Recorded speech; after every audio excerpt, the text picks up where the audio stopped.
বলছে আমার ছেলেটা খুবই খারাপ। বউয়ের কথা শুনে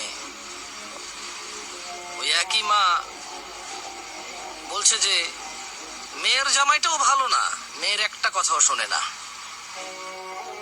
বোন বাপের বাড়ি এসে বলল যে ভাইটা আগের মতো নেই, খারাপ হয়ে গেছে, তত্ত্ব তালাশ করে না, দাওয়াত দেয় না, খোঁজ খবর নেয় না, ঈদ চাঁদ কোরবানি যায় জামা কাপড় দেয় না, একটু দাওয়াতও করে না, একটু বিপদে পড়লে হেল্প করে না।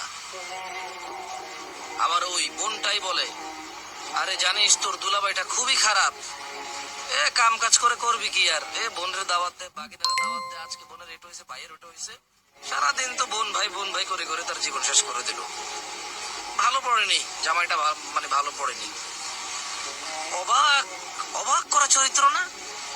মা তার ছেলের জন্য যে চরিত্রকে অপছন্দ করে, ঘৃণা করে, বদদোয়া করে, কিন্তু মা তার মেয়ের জামাইয়ের জন্য এমন চরিত্রের আকাঙ্ক্ষা করে এবং কামনা করে, দোয়া করে। বোন তার ভাইয়ের যে চরিত্রকে অপছন্দ করে, কিন্তু ঠিক তার স্বামীর জন্য সেম চরিত্রকে সে পছন্দ করে, নির্বাচন করে এবং সে এইটাকে কামনা করে, আকাঙ্ক্ষা করে যদি এমন হতো। সমাজের এই স্যাড চরিত্র আমাকে ভাবায়। আমি সবাইকে বলবো না, এরকম হয় আমরা দেখেছি।